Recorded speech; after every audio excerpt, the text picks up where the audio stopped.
I want to begin first by thanking Shoshana, Molly, Tracy, and the incredible team for magnetizing all of you and also us who are trying to, communicate a little bit about what we've done in this field. So let's just do it.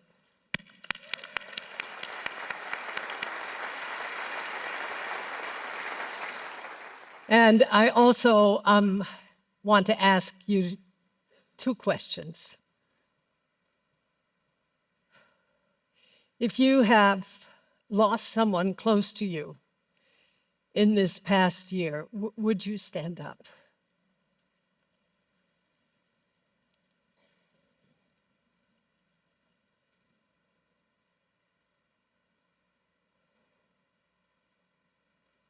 Thank you.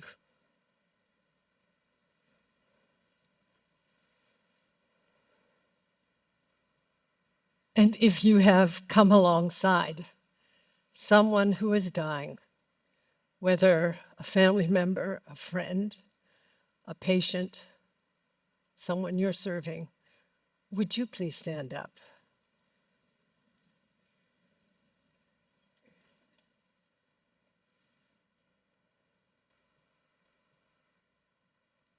Thank you so much.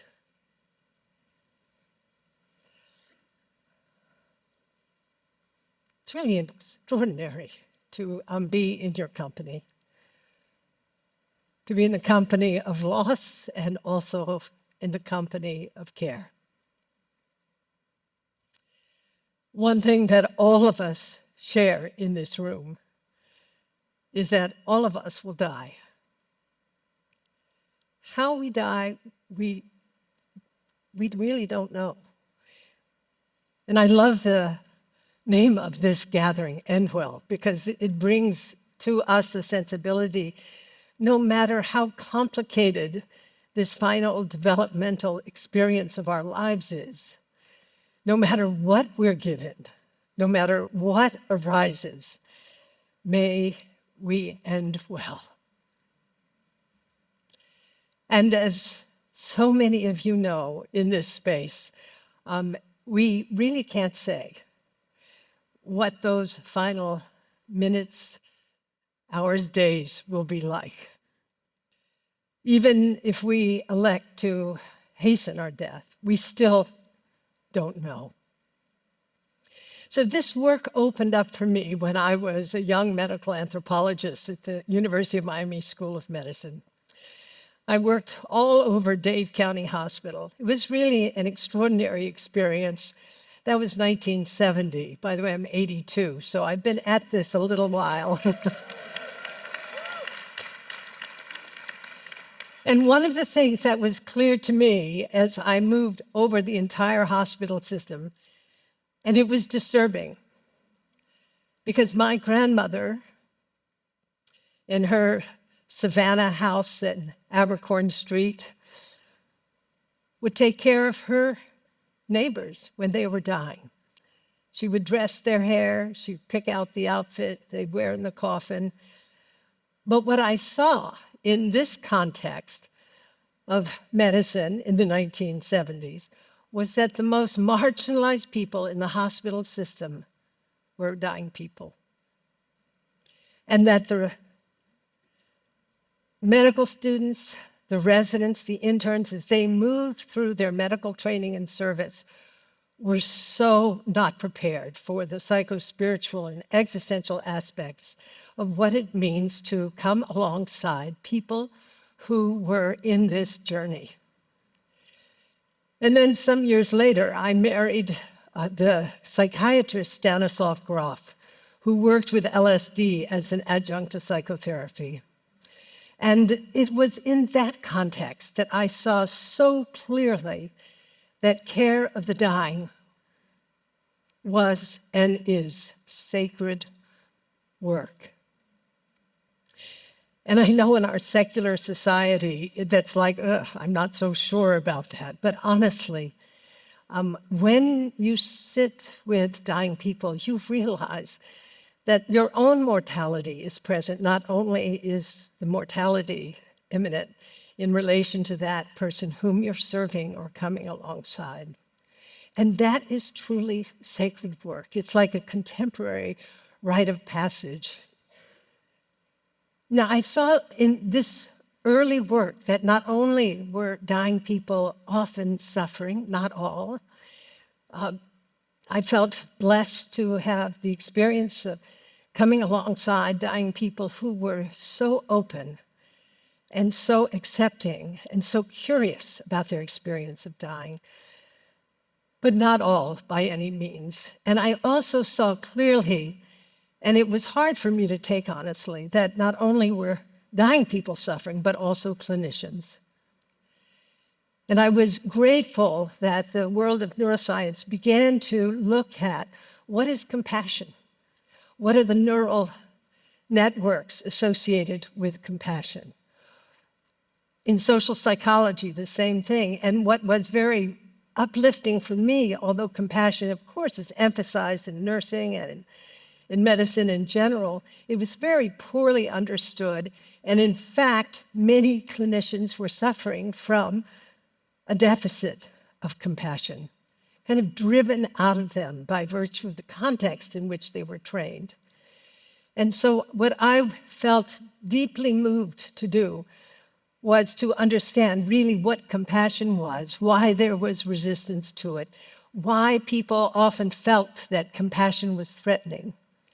And then we had this sort of upsurgence of research in neuroscience and social psychology, which was really extraordinary, that showed us compassion is a triple win. It not only benefits those who receive it, it benefits those who observe it, who witness it. And it also benefits those who experience it. Everything from morally being uplifted, but also even in terms of immune response and longevity. You think about Nicholas Winton, another story, but not enough time. So I was so fortunate to begin this work with clinicians more directly as the years passed.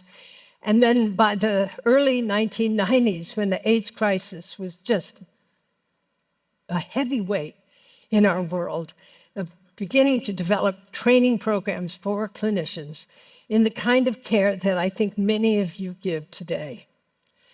And I also, at a certain point, received a very wonderful gift from the Kluge Foundation. By the way, I want to thank the Soros Foundation, Nathan Cummings Foundation for sponsoring or funding this early educational work that we did in the end-of-life care field.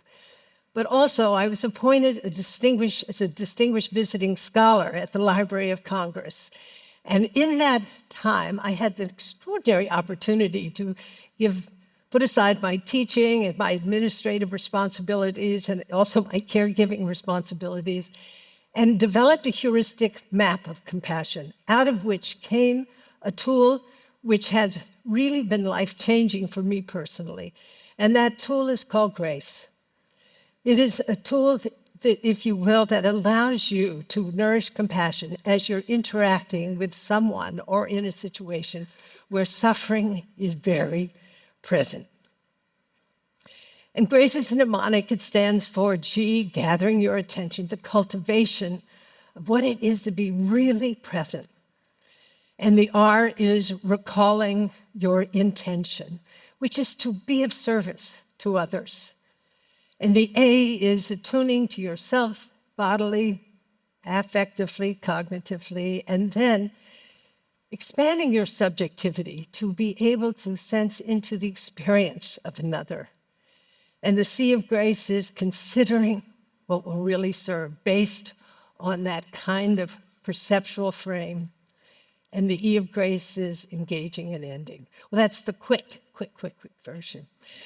You know, what's wonderful is to have seen this tool move through medicine, education, law, even business, and there's a National Grace Association in Japan and grace study groups all over Japan, and it's wonderful.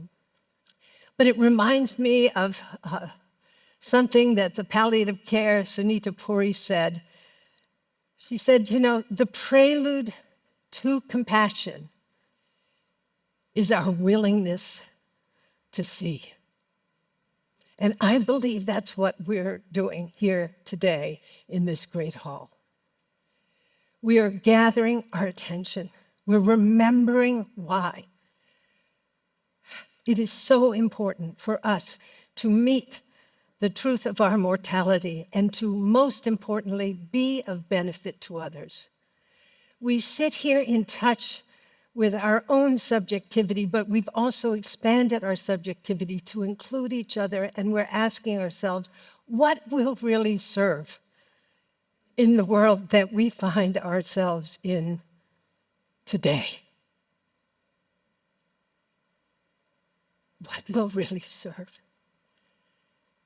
And then, how do we go forward with boon bestowing hands?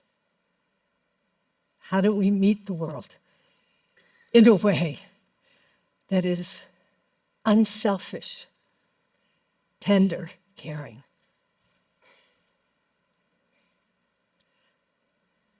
I'm so grateful for the opportunity to share a little bit with you today, knowing that this is your aspiration and mine as well. And also that we individually, but also as a community, affirm our vows to look deeply and to meet our tangled world, to meet the truth of mortality, and to actualize compassion to the best of our ability. Thank you for your kind attention.